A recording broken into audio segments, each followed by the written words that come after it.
ಶ್ರೀ ಪರಮಾತ್ಮನೇ ನಮಃ.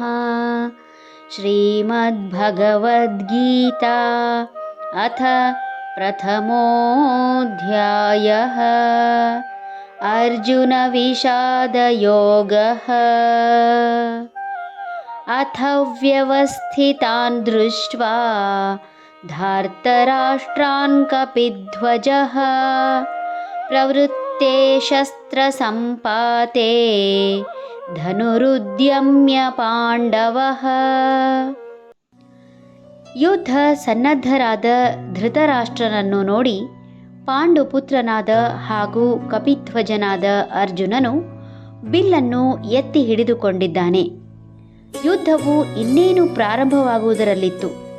ಅತಿರಥ ಮಹಾರಥರು ಈಗಾಗಲೇ ಕುರುಕ್ಷೇತ್ರಕ್ಕೆ ಬಂದು ತಮ್ಮ ತಮ್ಮ ಸಾರಥಿಯರೊಂದಿಗೆ ರಥವನ್ನೇರಿದ್ದಾಗಿದೆ.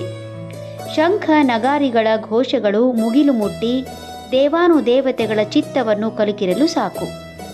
ಶ್ರೀರಾಮ ಹಾಗೂ ಶ್ರೀಕೃಷ್ಣರ ಸಮಾಗಮವೋ ಎಂಬಂತೆ ತ್ರೇತಾಯುಗದಲ್ಲಿ ರಾಮನ ಭಂಟನಾಗಿ ಸೀತೆಯನ್ನು ಹುಡುಕಲು ಸಹಾಯಕನಾಗಿ ಲಂಕಾದಹನವನ್ನು ಮಾಡಿ ತನ್ನ ಅಸಂಖ್ಯಾತ ಸಹಾಯಕರೊಂದಿಗೆ ಶ್ರೀರಾಮನಿಗೋಸ್ಕರವಾಗಿ ಯುದ್ಧದಲ್ಲಿ ಪಾಲ್ಗೊಂಡು ಲಕ್ಷ್ಮಣನಿಗಾಗಿ ಸಂಜೀವಿನಿ ಪರ್ವತವನ್ನೇ ತಂದ ಚಿರಂಜೀವಿಯಾದ ಹನುಮಂತ ರಥದ ಧ್ವಜದ ರೀತಿಯಲ್ಲಿ ಕುಳಿತಿದ್ದಾನೆ. ದ್ವಾಪರ ಯುಗದಲ್ಲಿ ಹನುಮಂತ, ಅದು ಕೂಡ ಅರ್ಜುನನ ರಥದಲ್ಲಿ ಧ್ವಜದ ರೀತಿಯಲ್ಲಿ. ಆಶ್ಚರ್ಯವಾಗಬಹುದಲ್ಲವೇ? ಅರ್ಜುನನ ಅಹಂಕಾರವನ್ನು ಇಳಿಸುವ ಕಾರಣದಿಂದ ನಡೆಯುವ ಒಂದು ಸಣ್ಣ ಪ್ರಹಸನದಲ್ಲಿ ದಕ್ಷಿಣದ ಧನುಷ್ಕೋಟಿಯಲ್ಲಿ ಅರ್ಜುನ ಹಾಗೂ ಆಂಜನೇಯರ ಸಮಾಗಮವಾಗಿ ಅರ್ಜುನ ಆಂಜನೇಯನಿಂದ ಸೋಲನ್ನು ಅನುಭವಿಸಿ ಷರತ್ತಿನಂತೆ ಅಗ್ನಿಗೆ ತನ್ನನ್ನು ಅರ್ಪಿಸಿಕೊಳ್ಳಲು ಸಿದ್ಧನಾದಾಗ ಅಲ್ಲಿಗೆ ಬ್ರಹ್ಮಚಾರಿ ವೇಷಧಾರಿಯಾಗಿ ಬಂದ ಶ್ರೀಕೃಷ್ಣ ಮತ್ತೊಮ್ಮೆ ಸ್ಪರ್ಧೆ ಏರ್ಪಡಿಸಿ ಆಂಜನೇಯನಿಗೆ ಸೋಲಾಗುವಂತೆ ನೋಡಿಕೊಳ್ಳುತ್ತಾನೆ.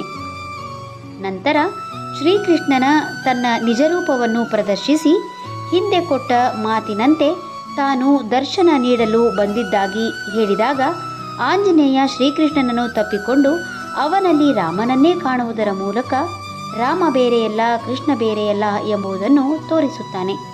ಈ ಸಂದರ್ಭದಲ್ಲಿ ಶ್ರೀರಾಮನ ಕೋರಿಕೆಯಂತೆ ಮುಂದಿನ ಅವಶ್ಯಕ ಸಮಯದಲ್ಲಿ ಸಹಾಯ ಮಾಡಲು ಒಪ್ಪುತ್ತಾನೆ.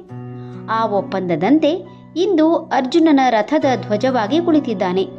ಶ್ರೀಮತಿಯನ್ನು ತನ್ನ ಹೃದಯದಲ್ಲಿ ಸದಾ ಇರಿಸಿಕೊಂಡ ಅರ್ಥಾತ್ ಶ್ರೀ ಲಕ್ಷ್ಮೀ ಸಮೇತನಾದ ಶ್ರೀಮನ್ನಾರಾಯಣ ಮಾನವ ರೂಪಿಯಾಗಿ ಧರ್ಮ ರಕ್ಷಣೆಗಾಗಿ ಪಾಂಡವರ ಪರವಹಿಸಿ ಪಾಂಡವರ ಸಹಾಯಕನಾಗಿರುವ ಇಂದ್ರಿಯಗಳ ನಿರ್ದೇಶಕನಾದ ಗೋವಿಂದ ಎಂಬ ನಾಮಾಂಕಿತದಿಂದಲೂ ಕರೆಯಲ್ಪಡುವ ಅರ್ಜುನನ ಸಾರಥಿಯೂ ಆಗಿರುವ ರಥದಲ್ಲಿ ಧನುರ್ಧಾರಿಯಾದ ಪಾರ್ಥನು ಧೃತರಾಷ್ಟ್ರನ ಮಗನಾದ ದುರ್ಯೋಧನನು ತನ್ನ ಸೈನ್ಯವನ್ನು ಸಂಘಟಿಸಿ ಭೀಷ್ಮರ ಸಾರಥ್ಯದಲ್ಲಿ ಯುದ್ಧ ವ್ಯೂಹ ರಚಿಸಿ ಯುದ್ಧಕ್ಕೆ ಸನ್ನದ್ಧರಾಗಿರುವುದನ್ನು ನೋಡುತ್ತಾ ಕುಳಿತಿದ್ದಾನೆ.